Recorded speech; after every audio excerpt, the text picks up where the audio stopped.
drop ako nun eh. Oo, para ma-promote din sila. Siguro Pwede mo i-shoutout din yung mga reactor mo, then mag-shoutout ka ng isa na nagugustuhan mong gumawa. Siguro si Kuya Wow Life. Wow Life TV. Wow Life! Shoutout sa iyo, bro. Kasi kung alam niya na, syempre, ano talaga, yung issue. Mga kalingap, Hi mga kalangga! please support Wow Life TV. Thank you. Thank you! You're Mr. Good Vibes.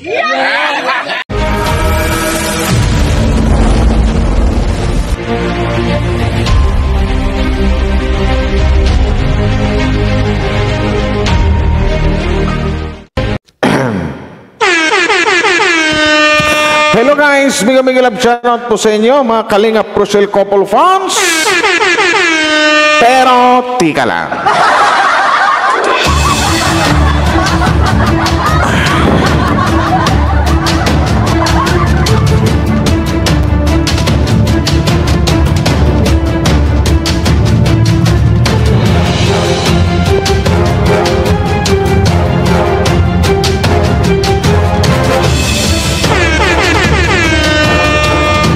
Shoutout pa sa inyong lahat guys, no? Pero ang gwapo ko ngayon, ha? Yan. Hello po sa inyo, magandang araw po sa inyo, mga Kalingap Rochelle Couple fans dyan. Hello po sa inyo, magandang araw, magandang gabi, magandang tanghali, or magandang madaling araw ba? Dito na naman tayo, ito na naman ang pagbabalik ng inyong Wow Life TV or Mr. Good Vibes.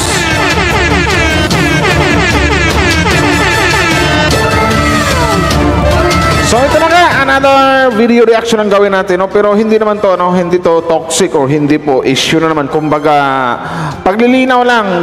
Dito kasi mayroong ibang mga sige, pero bago natin pag-usapan, suportahan po natin ang buong Team Kalingap guys, no? Siyempre, wala tayong palalagpasin, suportahan po natin ang buong Team Kalingap sa pangunguna po ni Kuya Val Santos Matubang, ni Boss Kalingap Rap, Ate Idna Vlog Santol, Kalingap Charity Vloggers or Kalingap Partners, Rowel Plalag, Kalingap Rowel, Rachel Morales Vlog, sila ni Kalingap Dan, Kalingap Awi, shout out sa lahat ng Dandet, sa Nanjoy, Jomcar, sa lahat ng Idsi fans. Ilo po sa inyo, suportahan po natin lahat mga Rochelle fans. Suportahan po natin ang Morales family at Matubang family guys. So yun yan. At maraming salamat pala sa no? Maraming salamat sa mga walang sawang nag-like and share sa mga upload video ng isang Wow Life TV. At saka don't forget guys, kung gusto nyo pumula ang labi nyo, may liptin sa Wow Life Kiss.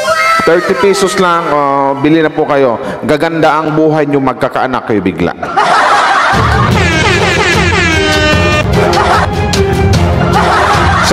So ito naman ang i-react natin ngayon, hindi ko na lang habahabaan about dito sa paglinaw kasi mayroong ibang mga mga reactor na may nag-react doon sa last night or mga last 2 nights yata. Something like that na live ni Rachel na medyo mainit yung pinag-usapan tungkol sa buzzer. So, nakikiusap siya na kung pwede wag reaksyonan yung video pero yung kanyang live. Pero kaming lahat ng mga keyword hindi naman nireaksyonan pero mayroon talagang ibang mga reactor sa Kalingap na nagre-reaction. So, yun po yung bigyan natin ng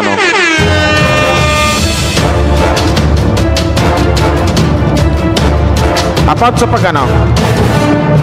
sige na, i-play na natin to.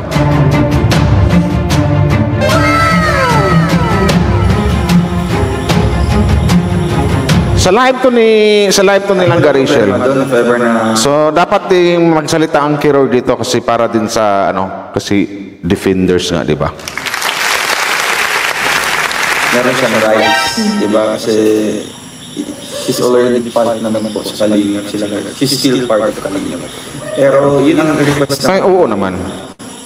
Part talaga, member talaga ng isang Kalingap ang isang Rachel Morales Vlog. Sino bang naka-discover niyan? Sino bang naka-scout niyan? O, di ba?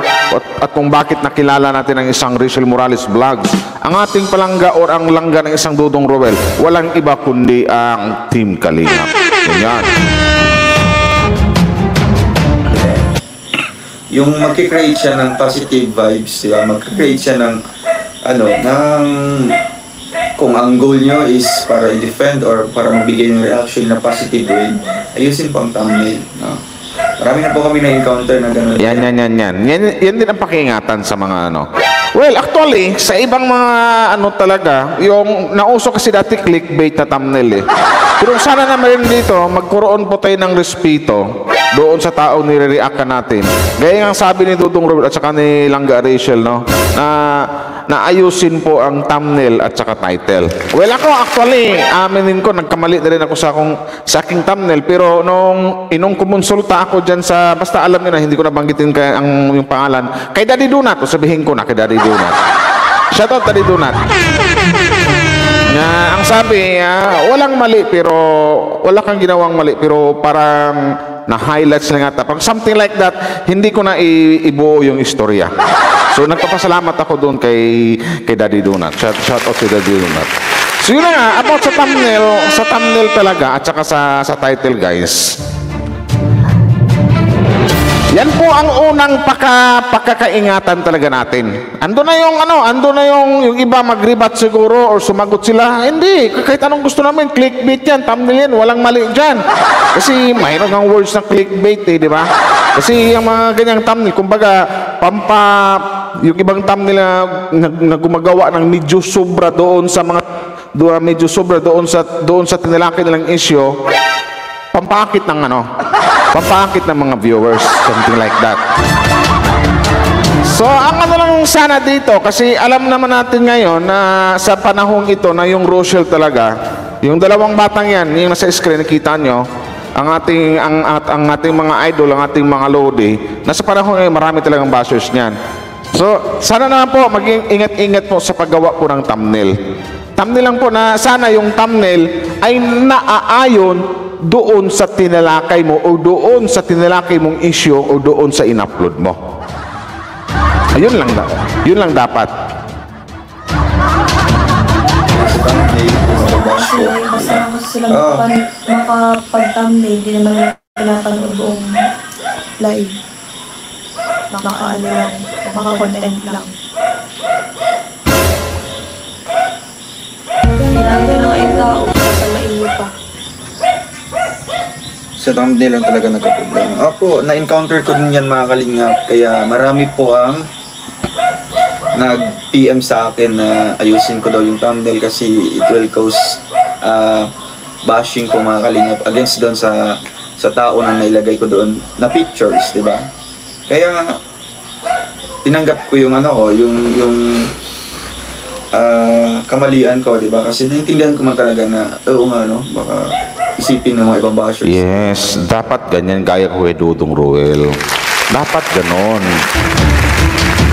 Di ba? At sana sa lahat ng mga natamaan dyan sa sinabi ni Dudong Roel, basta ako 100% hindi ko natamaan dyan. Alam ko kasi na doon sa mismong live nilang Garishel, may mga nagre-react talaga. So no need na i-mention yung kanilang mga name, kung sino-sino sila, basta sila na yon. Yun na yon. Kayo kasi.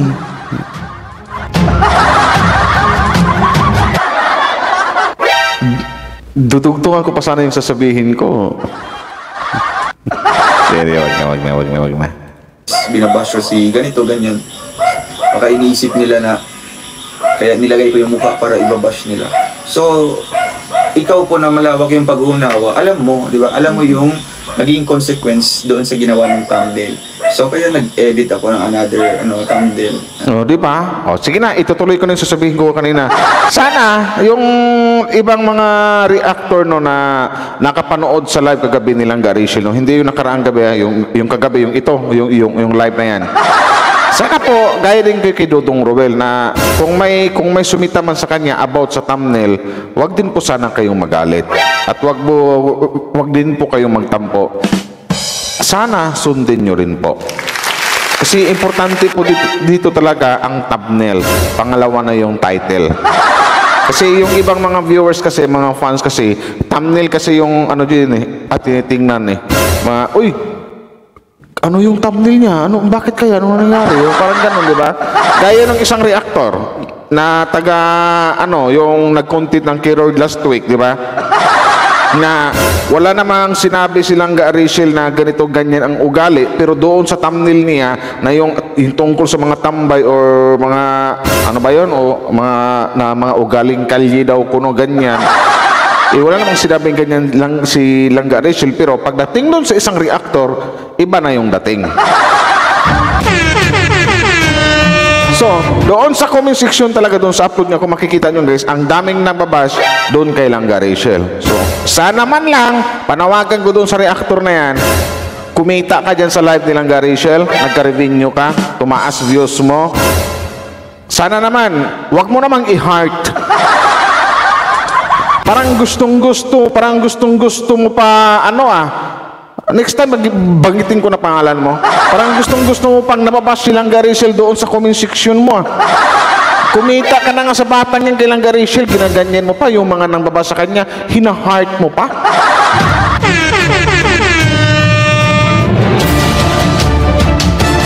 Wag naman po ganun.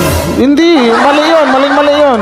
Magkaroon naman tayo ng, magkaroon naman tingin, kumita ka lang sa video eh. Mali pa yung thumbnail mo eh. At saka nang dahil sa thumbnail mo, ang daming bashers doon sa comment section, doon sa upload mong video. Langga Rachel, mantakin mo, may nagsabi pa sa akin, hina-heart mo pa daw. Hindi ka na kumbaga hindi ka nahiya. Kumita ka, nagka-content ka nang dahil kay Langga Rachel, tapos ang daming bashers doon ni Langga Rachel, tapos sina-hype mo pa, anak ng...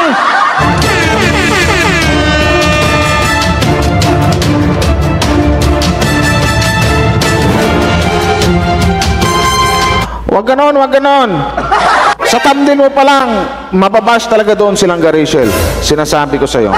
Tsaka doon sa isang reactor din, mawalang galang po sa inyo. Doon sa mga nag-react doon sa hindi ko na i-mention. Doon sa mga nag-react sa video ni Langga Rachel na sinabi ni Langga Rachel na kung pwede lang, huwag niyong reaksyonan tong live na to. Pero lahat ng keyword, lahat ng mga keyword, walang nag-reaction doon. Pero ibang reactor, may nag-react talaga. May nagsabi pa doon na sa thumbnail na nagpasa din sa akin. So, maulay, basahin mo yung thumbnail. Kung ano ba tao, thumbnail ba o title? Parang title na, ang sabi, Langga Rachel ipinagbabawal na mag-react sa kanyang video. O di, mali na naman. Nasamantala, ang sinabi doon ni Langga Rachel, pero actually hindi ko napanood yung reaction niya. Ang pinagbasihan ko lang dito, I think yung thumbnail niya or title niya. Sa thumbnail yata nakalagay sa title, hindi rin ako sure. Mamaya babalikan ko. Kasi ang nakalagay kasi doon, Rachel basta Rachel bawal na mag-react sa mga upload video niyo, sa mga live niya, something like that, etc. etc. So, ang sa ganong mga maling-mali na. Samantala lang naman, ang sinabi doon nilang Rachel, bawal po reaksyonan itong live ko ngayon. Hindi po sinabi nilang Rachel na bawal reaksyonan yung lahat ng mga upload video niya o lahat ng mga live niya. Yung isang live lang niya na ayaw niyang pare-reaksyonan. So, doon sa live nilang Rachel, nagka-content yung ibang mga hindi keyword reactors, pero mayroon namang ibang nag-content na maayos mag-content. Pero mayroon talagang isa na mali na yung thumbnail, dumami pa yung bashers nilang Rachel doon sa upload video niya. Hinahype pa niya, agiatay.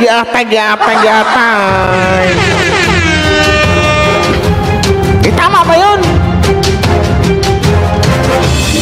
Ko kahit late na, di ba? At least we will accept the mga kalinga, di ba? Yung mga suggestions ng ibang viewers, di ba? Kasi yan naman po talaga tayo, di ba? We are not perfect enough na gusto kong gawin ito kasi perfecto ako, di ba? Gusto kong gawin yung ganitong thumbnail kasi andito ako sa social media lang. Yes, dito tayo sa SoftMed, mga kalinga. Andito kami sa SoftMed. Free kaming gagawa sa aming content para sa aming sasabihin. Pero we have some boundaries, di ba? We have some limitations na hanggang dyan lang. Huwag na pong lalampas pa. Kasi pag yes, tama. Amazing development starts with you and proven nutrition. Biglang labas yung nankid, The only one with nutrients proven by maglalampas na doon, Natamaan na yung rights ng iba, di ba? Itong dalawa kasi, itong dalawa na to, no? Si Langga Rachel, lalong-lalo si Dudong Roel, guys. Sa totoo lang.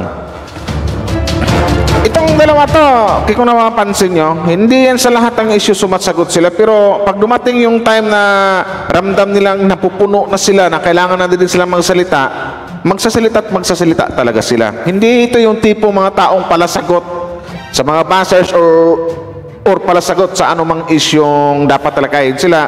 Tahimik lang talaga sila. Pero pag siyempre tao lang din yan, napupuno, so kailangan din nilang ilabas. Di ba? Kaya nung last na live ni Dudong Roel, nagpaliwanag din siya, naglabas na siya ng kanyang na mayroon siyang inanong reactor, pero wala siyang pinangalanan na reactor doon, pero may isang pumiyok. Doon naman sa live ni Langga Rachel, ang nangyari, nagsalita din si Langga Rachel about sa mga bashers, ang sabi nga, bawal reaksyonan. So, ang siste, ang nangyari, kinabukasan, may nag-reaction na ibang reactor. So, okay lang sana kung ayos yung pag-reaction. Sa bagay, tao lang din nagkakamali, pero sobrang pagkakamali eh. Yung mali na ngayong thumbnail, nagkaroon pa ng bashers doon sa kanyang mga comment section, hina-heart pa. Inuulit ko lang, bakit ganon? Kumita ka na sa video ng Paglangga, kumita ka sa pagre-react dito kay Langga Rachel. Parang kinakampihin mo pa yung mga bashers. Matanong ko lang, bakit? Anong mayroon?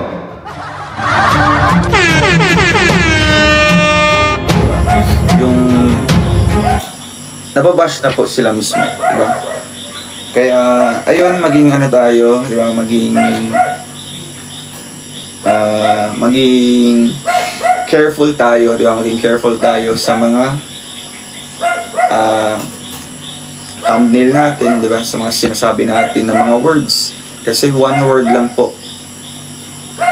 Di ba? One word lang po na sinabi niyo galing sa inyong bibig.